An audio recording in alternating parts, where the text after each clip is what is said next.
Hi, welcome to Be My Guest. This is Jan Lewis. Today we have from Boston, actually West Roxbury, Bruce J. Scher, and he is the Managing Director and Cash Flow Strategist, or how did you Solutionist. Solutionist.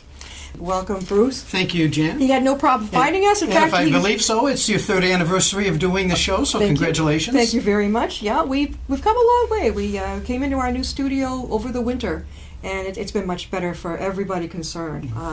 Now, Bruce, I heard about you via Nancy Zaire, whom we've had on here, who she deals with likability, how you can, understand different clients and different people you work with through their personalities. Tell us, what is Business Growth Strategies? What we do is to help businesses that have cash flow problems. And that can be they're losing cash faster than they're bringing it in, or they're not making enough cash to do what they want to do in terms of growing the business, expanding, acquiring, or whatever. It's kind of like when you're sick. You go to a doctor, or you say, I'm going to do it myself and hope the problem goes away. Right. Too many people say, the problem I'm going to solve myself. Yeah, there's an elephant in the living room. Right. Nobody sees it. So that's what happened. And that's what this chart is all about. This is my three-stage process. Let's focus in on that. This is my three-stage process for what a company should go through, but it works just the same if you're an individual or you're a family. Okay. So the first thing is you have a cost. You're losing money. Your cash is going out faster than it's coming in. And I have to emphasize, the profit and loss is not cash flow. Cash flow is cash coming in, cash going out. So their cost, and let's say they're losing $5,000 a month. Oh my God, okay. And they say, I've got to do something, I'm hurting. We're going down. So I can do it myself, or I can hire somebody to get me to go in the opposite direction. That's where the investment comes in. And the investment is my assessment. And the assessment is like going to a doctor when you're sick. He will evaluate you, he'll run tests, he'll figure out what it is that ails you, and then he'll come up with a plan to get you better. And that's exactly what I do with businesses. And then I see the sign, the arrow going right up, and intervention growth. It will eventually. Yeah. Because the next thing is the plan. Create a plan for what you have to do in order to start going up. I put this up here. It's for anybody. But independent restaurant owners are going to be a big part of my business because they're the ones that are hurting. Yeah, they close down. You go down the street, next thing you know, it's closed. It's kind of amazing, the ones that do take off. You wonder, what was their secret? Besides maybe their price? I don't know. Doing it right. It comes to a lot more than that. Yeah. But anyway, so come up with a plan, and then it's a matter of executing the plan. And when you execute that plan, that's when you reach the point where you get growth. And that really is the concept. And if you're an individual, if you're having trouble meeting your family expenses, you go through the exact same concept. Do I want to get better?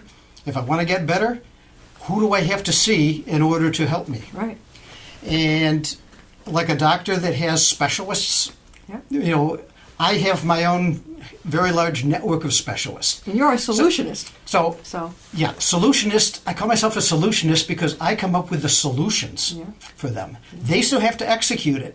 And if they want to bring me in to help them get through that process, I'll be more than happy to. How long have you been doing this, Bruce?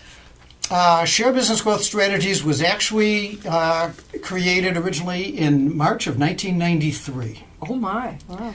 I had just left after 21 years at Bank of Boston, and I knew there was nothing else in the bank for me. So I started the business. At that time, it was Bruce J. Scher and Associates. And my first client was a small local printing shop. And my second one was the government of Kuwait. You told me, but how did they even hear about you? It's all networking. I have a colleague who is an internationally known banking consultant and a finance professor at Florida A&M. The government of Kuwait contacted him. It's actually the Institute of Banking Studies, and told him what they needed. He said, "You need to talk to Bruce. Here's his contact information." Right. So that must have been interesting. Was there a language barrier? No. No. English is the business language of Kuwait. Oh, okay. So in early April, Yeah. I talked to the Institute of Banking Studies, and they hired me to write and present a seminar to Kuwaiti bankers. Because what happened was all of the Kuwaiti industries were run by non-Kuwaitis. When Iraq invaded, they all went home, Yeah. and nobody was left to run the Kuwaiti industries. Yeah. When they were liberated in '93, the Emir said, we're going to train Kuwaitis to run Kuwaiti industries, so this will never happen again. Yeah. And we're going to hire American consultants because they're the ones that liberated us. Right. And that's why they contacted my friend who contacted me, and I spent 10 days in Kuwait in June. You actually went over there. I spent 10 days in Kuwait in June of '93. Yeah. Why? 113 degrees and humid. That's a success that I would call really fast. Were you like stunned? Completely. Actually, no. No. But even to this day, when I talk about it, I have to pinch myself to say, did this really happen? You've made some good friends over there then. Yes. Do you ever stay in connection with them? I did for a while afterwards. One Yeah. of them actually contacted me because they wanted connections to Disney World. Well, what better than America? But right? I didn't have those connections. So So in '93, that's when this all began. in April 2 years ago, Yeah. I actually reincorporated as an LLC, Now, what does that mean for people who don't know? Limited Liability Corporation. Okay. So what that means is I actually have a corporation. The taxes are kept separate from personal. The liability is kept separate from personal. Yeah. So our accountant gets the information on the business, and it flows into the personal tax return.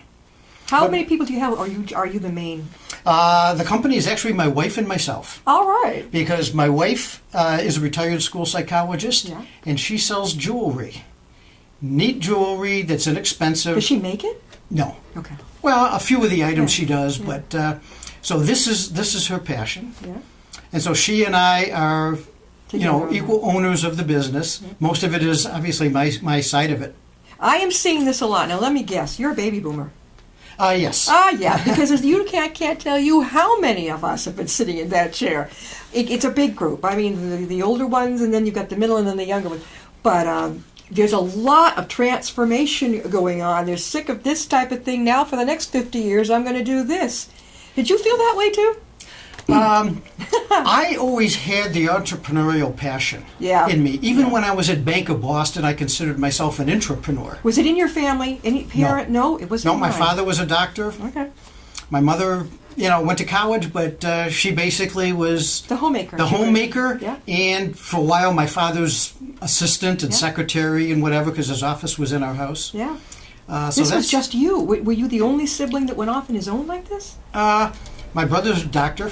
Uh-huh. He wanted nothing but to be nothing but a doctor. Yeah. And my sister, who's older, went on to be a programmer and that kind of thing. So you are So the. I am the entrepreneurial. You're the one. I'm the one. I'm the entrepreneurial one of the family, but it's a passion. Yeah. Oh, I can And, tell. and when you're an entrepreneur, Yeah.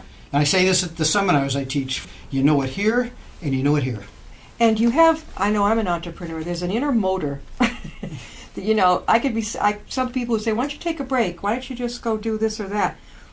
9 times out of 10, I'm going to be at my computer looking at the new possible places to do speaking, presentations. Mhm. It's just there.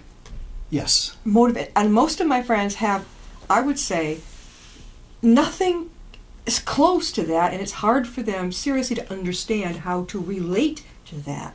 It's either they've retired and they don't want to do anything else, or they're just very content with status quo. Mhm. That would drive me bananas.